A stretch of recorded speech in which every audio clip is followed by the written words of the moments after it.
All right, so I'm calling it now. The turret dive meta will be the next broken meta within professional play. And I'm calling this now before Worlds happens because I know this is probably what's going to be at Worlds continuously more than any other iteration of what was, the different metas, like say for instance, last year was the solo lane meta, as well as kind of the year before. And then of course we had the tracker's knife meta or the sightstone meta, and that was like more methodical and stuff. We had the lane swap meta, of course. Well, the turret dive meta is the next meta without a shadow of a doubt. So what I want to break down to you guys is the idea of minion clear, because minion clear is going to be the kind of sub, I guess, text of what you could call the turret dive meta, because that's really what we are in, is a clear minion wave clear meta. And so I want to pull up a picture here. So this is the initial state of the time that it takes for the cannon minions to arrive into the mid lane versus the bot and top lane. As you can see, it's pretty even in the bottom and top. I believe the top lane takes technically a little bit longer than the bot lane in order for the minion waves to meet each other. And so at this point, it's about 9 seconds for both top and bot waves to meet each other after mid lane has already met, which means that mid lane is, the fastest lane, of course. So what this means in the grand scheme of things is that you need to have a wave clear in mid specifically, or at least mid priority. That's why they always say mid priority is so important. It partially too is because it unlocks that part of the map, but more specifically, you do it on, any time that there is a cannon wave, because the cannon wave is going to allow you to dive a turret on the other side of the map, whether that be in top lane or in bot lane. So this is really important shit, and it's probably the most important thing when it comes to professional play and team play.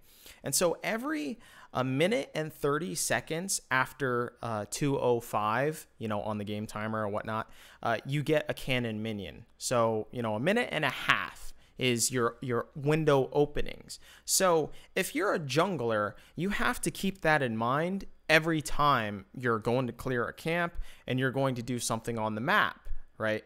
And so you need to keep this in mind on when you want to try and dive, most likely the bot turret or the top turret. Now also too, the top laner and the bot laners need to know when to hard shove in order to get their cannon wave into, the enemy turret so that you can dive. And so this is like basically going to be the new 101 for what is to play professional League of Legends at basically the highest level. This is like going to be a requirement. And with that too, it's going to be required that you just have to have really good communication when it comes to syncing your waves, but also reminding people of these timers of a minute and 30. Okay, we got a cannon wave. What do we want to do here? Do we want to try and dive a turret? Because now's the time. As long as mid lane can kind of get their push, then we can have a man advantage on the side lanes, right? And so, I always say like the biggest reasons why businesses fail, other than just having a shitty business or a shitty business idea or opening up a fried chicken stand in Korea, is the old joke, right? And it's the lack of communication. That is probably the worst part, because if you have a lack of communication, then first of all, you don't know what your goal is, right? So everyone's just kind of trying to do their own shit and no one has their goals aligned. But secondly, and like this is what I've kind of learned being in like, I guess, the broader spectrum of business, which is that you need to know what other people are doing so that you also too don't waste manpower or you don't waste your time doing the same shit that someone else is already doing or already starting. And so, that's why there are managers or, people above. It's because they keep track of exactly what everyone else is doing so that there isn't redundancy when it comes to people doing, a particular job or whatnot. Is that, if someone is starting an Excel sheet counting inventory and stuff and another dude does the same thing, like, well, that's just a fucking waste. But how does he know? Because it's like, he didn't know the other dude was doing an Excel sheet. And so if there's a communication flow, and usually that's through a manager, then okay, one person is doing this, one person isn't. Task set, sick. So with that, that's exactly what needs to happen within League of Legends teams, is that you guys need to be on the same page of exactly, who's quote unquote gonna make the Excel sheet for the inventory, right? So right now, I think waves are incredibly important to, I guess it's like the secret to pinnacle team play. So I want to highlight one play which shows exactly why, this is very important. Waves are very important. So we're, of course, going to go with our old boys from 100 Thieves. So I'm going to roll this clip here. This is Abadage, right? And this is game 1 versus Team Liquid. Now, as you can see, Syndra has already recalled because she got chunked out because Closer was mid lane, did some shit. And this is a cannon wave. It's very important. So already, Closer is already heading towards bot lane because they're just like, okay, we're going to dive this shit, right? And bot lane is hard shoving in. Now, keep in mind, too, that Closer also has Rift Herald, right? And this is a very important aspect of that. And so they lay down the Rift Herald. They're ready for a dive. Obviously, LeBlanc is here before Syndra is. So now they're able to crash this wave, get turret plates, and then do the dive too and make it successful just because they're really good and they're all on the same fucking page. And they have a Shen, right? So this is the obvious play. So I want to stop here because this part is, I think, what is very critical of what a tower dive is or how it functions within the current meta, given also to Rift Herald. Rift Herald, I think, is secretly more OP than anyone originally thought it was going to be, because what you do is not only do you do like, a regular turret dive that you were normally going to do with a cannon wave, you also pop the Rift Herald, so you're guaranteed plates, plus you can push that person off and possibly get the turret. And if you're lucky, you're able to do the turret dive as well too, right? To get kills. But if you don't get kills, well, then you just got 2 plates and you get to crash a minion wave. And if you do get the kills, that means you get to crash a second minion wave and probably get the turret as well. So it's just a giga big move. No matter what, you're always going to come out ahead on that play. It's going to be basically to where the other team can't do anything about it. And so this is just kind of the natural way, I think, or the natural progression as to how the meta is going to evolve, especially as we come into Worlds. I haven't really watched a whole lot of other regions games, to be fair, so I don't know exactly if they are in tune with the style already, before going into Worlds and whatnot. But I think this is generally how it's going to go. Is that Rift Herald's going to be incredibly important, like it already is, as we're seeing within different regions, and the turret dive is going to be very important, and basically managing your wave or getting wave clear and priority and basically all the lanes so that you can do a turret dive, because a turret dive, it's just gonna always win out no matter what, whether you decide to dive the people in order to kill them or if you decide to pressure them off the turret and then crash minion waves. It's basically always going to pan out. There's a very small percentage that it isn't going to pan out.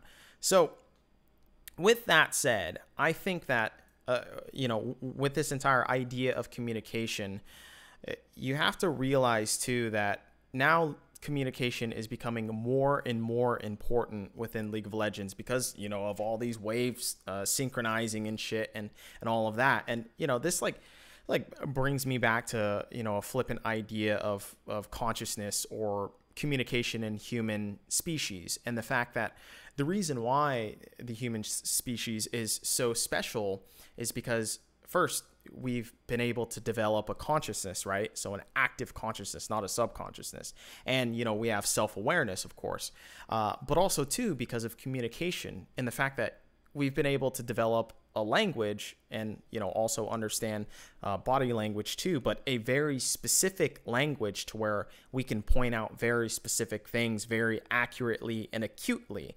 You know, like some species can announce that there's a predator that's coming, right? But they can't announce what color is the predator, where is the predator, or, you know, what species is the predator? Like, are they actually trying to hunt us? You know, do they realize that we're here? Like, they can't really communicate any of that shit, but we can, right? So with that, now we're able to maximize, you know, our species itself and whatnot in terms of that.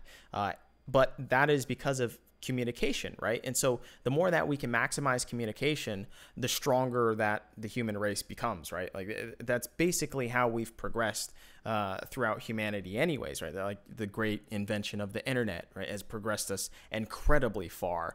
Airplanes, telephones, etc., you know. So, but anyways, the fact is that League of Legends, I think, is trending towards the same thing, and the fact that you have to maximize your communication in order to be, you know, the best team possible. And I think that's the best way in order to actually be the best team, and especially currently.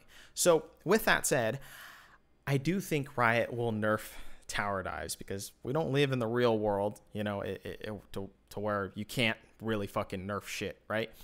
This is very artificial. And so I think Riot is going to nerf tower dives pretty heavily, because if you remember the lane swap meta, to where it was like, okay, well, if the top laner got a bad matchup, they would just go bot lane, and then if, you know, the bot lane got a bad matchup, they would just go top lane. And so top laners and bot laners would swap, and this would essentially prevent you from getting a bad matchup. And that was before the turret plate thing happened, to where bot lane is the only lane currently that doesn't have like turret protection, which I think lasts until 5 minutes, to where it has extra armor and shit like that, right, in the mid lane and the top lane, to where you can't, doing a lane swap would be very inefficient. But I feel like Riot are going to introduce something that may prevent turret dives very early on as well too, to where the lane phase can play out more naturally that you would see within solo queue, which was the reason why they eliminated lane swaps. Because when you watch the game professionally, you're just like, what the fuck is going on? None of this happens in my solo queue games. It looks so different. And Riot traditionally have wanted to try and make both versions of the game as similar as possible, you know. And this is like the whole idea, because, you know, they want to have the pipe dream of players thinking that they can go pro or whatnot, when the likelihood of it is obviously pretty fucking ridiculous to be 1 out of 1,000 players, you know, to go pro out of the, what, like, I think it's like 120 million people play the game worldwide. So pretty fucking bonkers chance. But anyways, so I think they might put like maybe a protective zone under turrets, maybe an aura for the champions themselves, or they could also solve the situation easier by having desynced cannon minion waves, to where it's just way harder to pull off turret dives because the cannon minions are desynced. So therefore you can't free up your mid laner, or it may cost the mid lane a lot if they're, you know, if their cannon wave is totally desynced, or maybe somewhat randomized in a sense, compared to maybe the bot lane or the top lane or whatnot. So ultimately, I think this is the way that League of Legends is going to go. This is the next meta, so to speak. And I think we're going to heavily see this at Worlds.